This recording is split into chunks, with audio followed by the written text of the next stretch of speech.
Oh. Protein shake. It should be a beer, shouldn't it, really, if it's my birthday?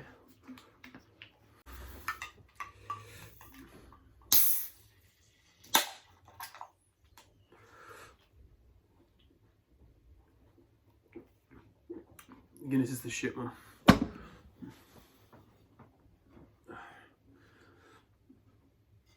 Yeah, listen, it's an ugly birthday cake, man, but it fucking tastes good, so. Yeah, I know I said I wouldn't start one of these drinking and eating again, but here we are, you live and you learn. Hey, how's it going, people? On the Couch with Jake, episode 3. How's everyone doing? It was my birthday yesterday. Love and appreciate everyone who sent me some birthday messages. I love you all. So today's episode, I guess I'm just going to talk about turning 22, really. And whatever there is to, talk about after turning 22. And, despite all the jokes that people have made about how old I'm getting, particularly from, like, my parents, for example, I still feel really quite young. I really genuinely do. And I guess this comes from the fact that, I'm still at home for the moment. I'm still, trying to find my right career, job. It might come from a place of like comparison with other people, because there are a lot of people my age that are, have now moved out.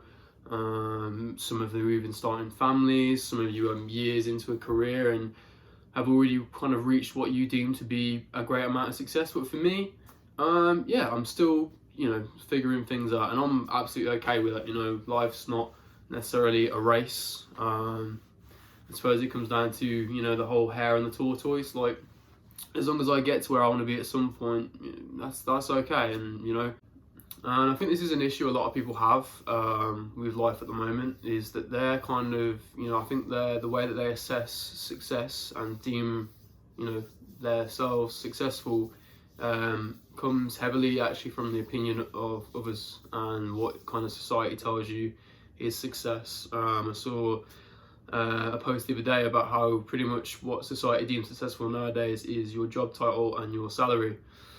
These are very respectable things to shoot for, and don't get me wrong, like money, as much as people say money doesn't make you happy, money makes it easier to live. And with money, you can free up more time, you have more resources to chase and do what you want. But you got to take into account more than just job title and salary. Like, how much free time do you have?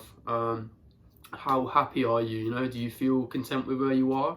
And I think all of these things are a lot more important. And a lot of people waste many years of their life chasing these, what are really arbitrary sort of,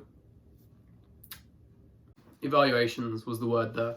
But yeah, arbitrary evaluations of success, because just because one person has, those successful things doesn't mean they're going to be happy.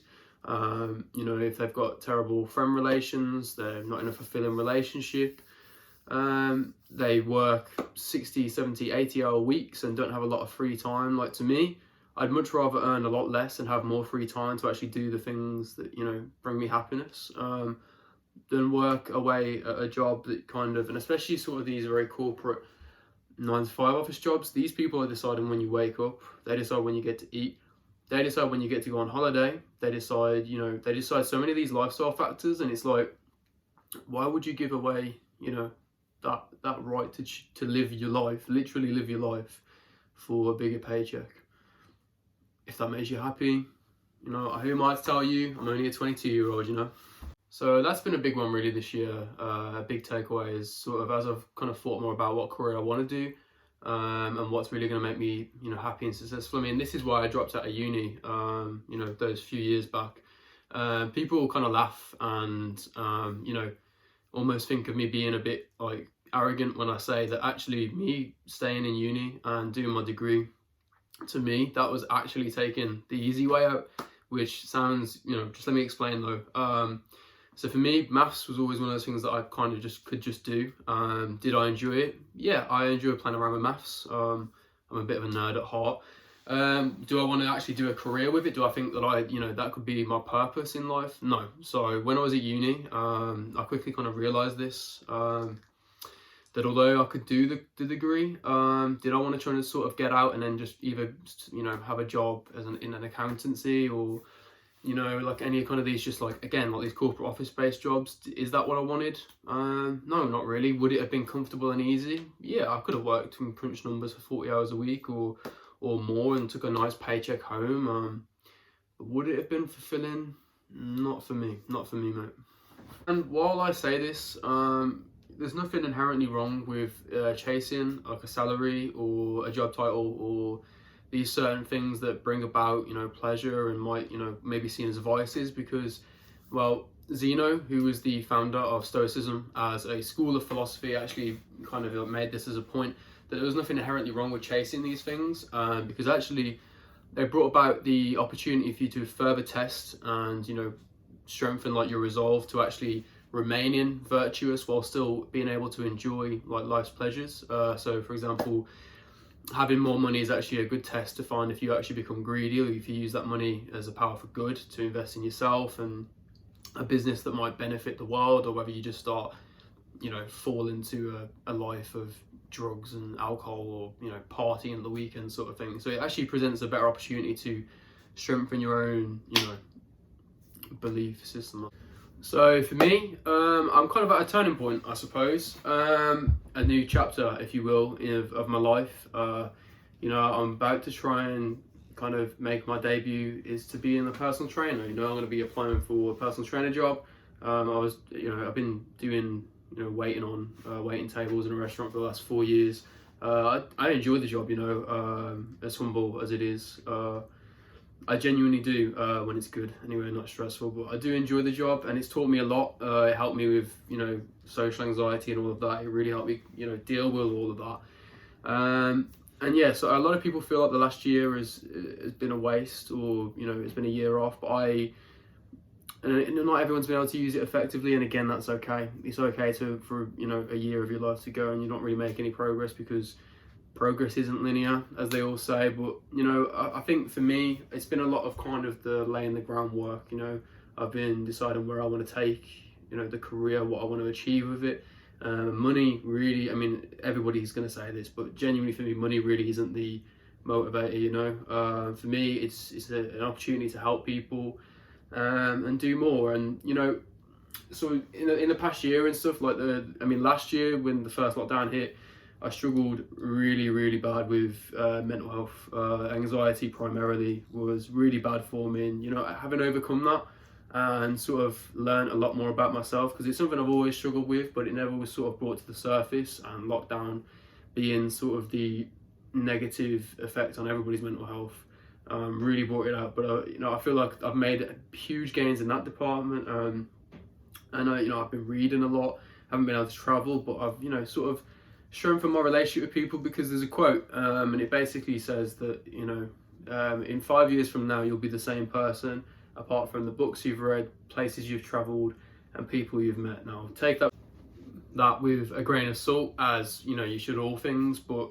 I think at its core, it's sort of what is really important is over time is more to have made those kind of things that aren't really obvious, that aren't going to really obviously pay back, but what really will is sort of introducing to yourself like new ideas, new cultures, new people that are really going to give you more perspective, because the only thing that I know is that I know nothing, and it's you go through life and you learn more things, and it's like all of a sudden it's like, whoa, well, I thought I had it all figured out, and all of a sudden I don't, and that's going to happen so many times throughout your life.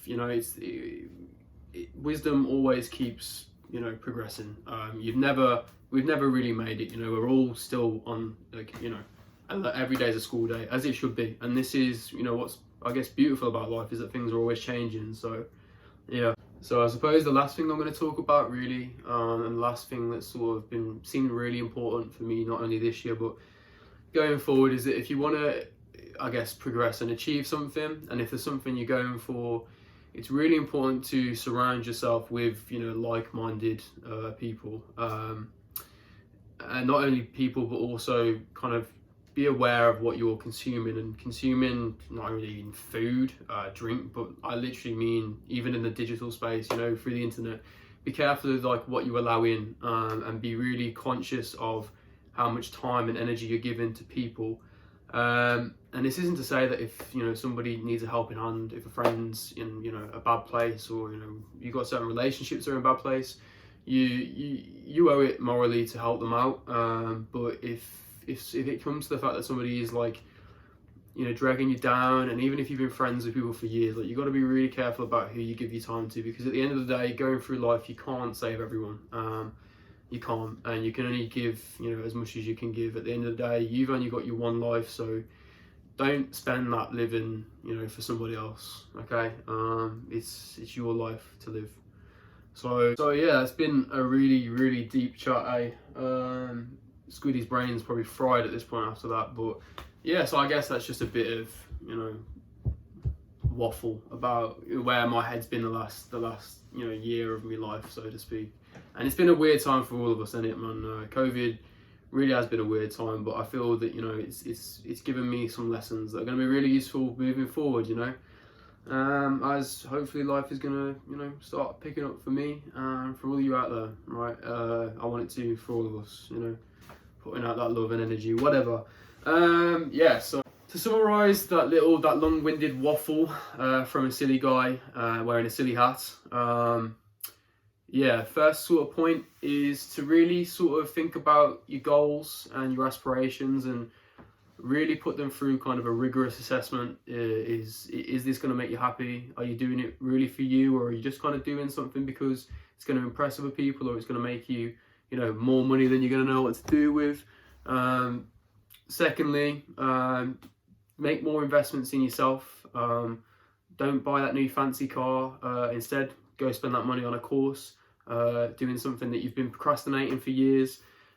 Really, you could, you know, enjoy it. Go buy, instead of buying yourself, you know, your morning coffee, save up for a new audiobook, because it could just be one book that changes your life, to be honest.